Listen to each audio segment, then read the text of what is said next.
ચાલો મિત્રો, વાનેચા ફેમિલી વ્લોગમાં આપનું હાર્દિક સ્વાગત છે. આજે હું તમને સરસ મજાના આપણા બગીચાની અંદર જે ફૂલ આવી રહ્યા છે તે બતાવી રહ્યો છું મિત્રો. જે તમે જોઈ રહ્યા છો સરસ મજાના જે ફૂલ આવી રહ્યા છે મિત્રો.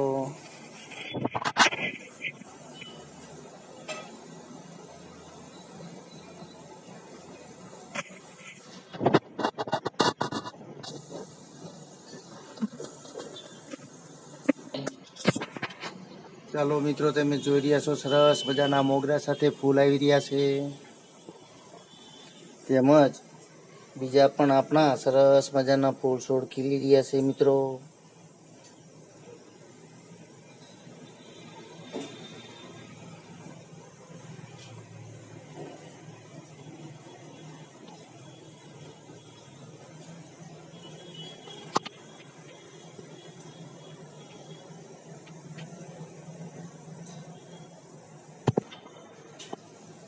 ઉનાળાનો સમય હોવા છતાં પણ સરસ મજાના ફૂલ છોડ સાથે ફૂલ ખીલી રહ્યા છે મિત્રો. તમે જોઈ રહ્યા છો જે આપણે ન જોવા હોય તો પણ જોવાનું મન થઈ જાય એવા સરસ મજાના ફૂલ છે મિત્રો. તો ચાલો હવે આપણે રસોડામાં જઈએ અને સરસ મજાની રેસીપી બનાવીએ. તમે પૂરેપૂરી રેસીપી જોઈજો મિત્રો.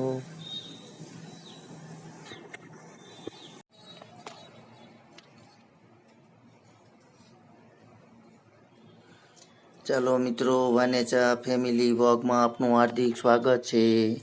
આજે આપણે સરસ મજાની રેસીપી લઈને રસોડાની અંદર આવી ગયા છીએ મિત્રો. જે આજે આપણે રેસીપી બનાવવાની છે તેનું નામ છે સરસ મજાની ફાડા લાપસી બનાવવાની છે મિત્રો. તમે પણ ફાડા લાપસી ખાધી છીએ, કારણ કે પહેલાંના સમયમાં જ્યારે મહેમાન આવતા હતા ત્યારે આવી ફાડા લાપસી બનાવવામાં આવતી હતી મિત્રો. જે આપણે આપણા વડવા પાસેથી આવી ભૂલાતી જતી વાનગી પણ ક્યારેક ખાવી જોઈએ મિત્રો. કારણ કે પહેલાંના સમયમાં જ્યારે મહેમાન આવે ત્યારે આવી ફાડા લાપસી ખૂબ જ બનાવવામાં આવતી હતી મિત્રો, અને હોંશે હોંશે ખાતા હતા મિત્રો. તો ચાલો આજે આપણે સરસ મજાની ફાડા લાપસી બનાવીને આપણા વડવાઓને યાદ કરીએ મિત્રો. તો ચાલો સરસ રીતે તેનું મટીરિયલ પણ તમને બતાવી દઉં. આપણે સરસ મજાના ઘઉંના ફાડા લીધેલા છે, તેમજ દેશી ઘી છે, 1 વાટકી ખાંડ છે, તેમજ 2 પ્રકારની દ્રાક્ષ છે, તેમજ કાજુ પણ છે. તો ચાલો મિત્રો, સરસ મજાની આજે આપણે ફાડા લાપસી બનાવીએ અને જમીએ મિત્રો. તમે પણ ફાડા લાપસી ખાધી હોય તો મને કોમેન્ટ દ્વારા જણાવજો મિત્રો. ચાલો મિત્રો, આજે આપણે ફાડા લાપસી સરસ મજાની કુકરની અંદર જ તૈયાર કરવાની છે. તેના માટે આપણે 1/2 વાટકી ઘઉંના ફાડા લીધેલા છે, તેમજ કુકરની અંદર દેશી ઘી આપણે ગરમ કરી લીધેલું છે. તેની અંદર ઘઉંના ફાડા ઉમેરી દઈએ, જે સરસ રીતે આપણે પકવવાના છે મિત્રો. જે દેશી ઘીની અંદર જ સૌપ્રથમ આપણે ઘઉંના ફાડાને પકવી લઈશું.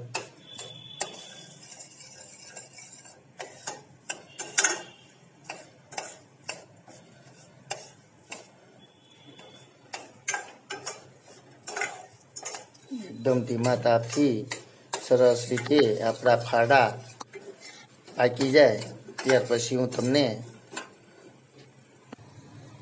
ચાલો મિત્રો, તો આપણે ઘીની અંદર સરસ રીતે આપણા ફાડા વળી ગયા છે. તો હવે અંદર 1 વાટકી ફાડા, 1/2 વાટકી ફાડાની સાથે 2 વાટકી પાણી ઉમેરવાનું છે મિત્રો.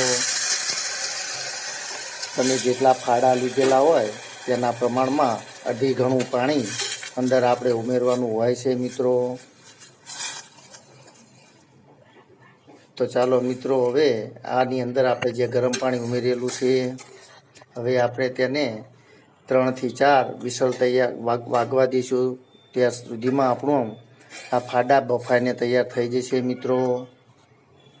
તો ચાલો આપણે આજે કુકરની અંદર જ ફાડા લાપસી તૈયાર કરવાની છે. તો હવે 2-3 વિસલ વગાડી લઈએ. ચાલો મિત્રો, હવે આપણા જે કુકરની અંદર ફાડા બફાઈને તૈયાર થઈ ગયા છે તે જોઈ લઈએ. તમે જોઈ રહ્યા છો સરસ મજાની જે આપણે ફાડા લાપસી તૈયાર કરવાની છે તેના ફાડા બફાઈને તૈયાર થઈ ગયા છે મિત્રો.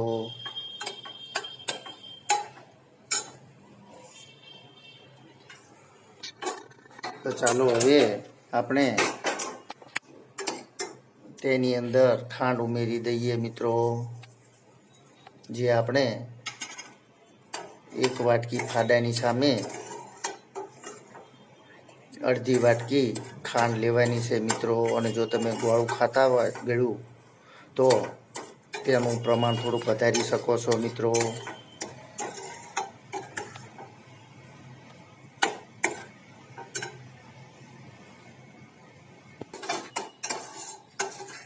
ચાલો મિત્રો, તમે જોઈ રહ્યા છો જ્યાં સુધી આપણી ખાંડ ઓગળીને સરસ મજાની ચાળણી થઈ જાય અને ઘઉંના ફાડાની સાથે ભળી જાય ત્યાં સુધી આપણે આ રીતે ધીમા તાપથી હલાવી રાખવાનું છે મિત્રો. તેની અંદર સરસ મજાનું મિક્સ થઈ જાય અને આપણી ચાળણી પણ અંદર ભળી જાય ત્યાં સુધી આપણે તેને આ રીતે પકવવાનું છે મિત્રો. પહેલાંના સમયમાં હોંશે મહેમાનોને આવી વાનગી પીરસવામાં આવતી હતી મિત્રો.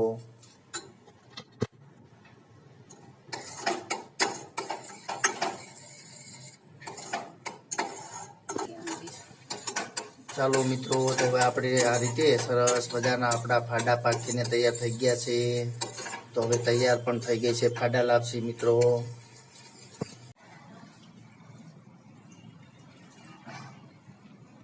ચાલો મિત્રો, તમે જોઈ રહ્યા છો સરસ મજાની આપણી ફાડા લાપસી તૈયાર થઈ ગઈ છે. ચાલો તો હવે આપણે ફાડા લાપસીને સર્વ કરી લઈએ, ખાઈ લઈએ. તમે પણ કોઈ વાર મિત્રો આવી ફાડા લાપસી ચોક્કસથી બનાવજો. કારણ કે પહેલાંના સમયની અંદર મહેમાનોને પીરસવામાં આવતી સરસ મજાની આ વાનગી છે. પહેલાંના સમયની અંદર જ્યારે મોંઘેરા મહેમાનો પધારતા હતા ત્યારે તેમને હોંશે આવી ફાડા લાપસી બનાવીને પીરસવામાં આવતી હતી મિત્રો. કારણ કે આ વાનગી દેશી ઘીની અંદર જ બનતી હોય છે, તેથી સ્વાદ પણ સરસ મજાનો આવતો હોય છે મિત્રો. પણ આજના સમયમાં આ ભૂલાતી જતી વાનગી છે મિત્રો. તો ચાલો આજે આપણે સરસ રીતે આપણા ફાડા લાપસીને બનાવીને જમીએ મિત્રો. તમે પણ એકવાર ચોક્કસ આવી ફાડા લાપસી બનાવજો. કેવી લાગી તમને મારી આ રેસીપી તો ચોક્કસ કોમેન્ટ દ્વારા જણાવજો મિત્રો. અને જો તમને મારી આ રેસીપી પસંદ આવી હોય તો લાઈક કરજો, શેર કરજો અને સબસ્ક્રાઈબ કરજો મિત્રો. જય યોગેશ્વર ભગવાન, જય માતાજી.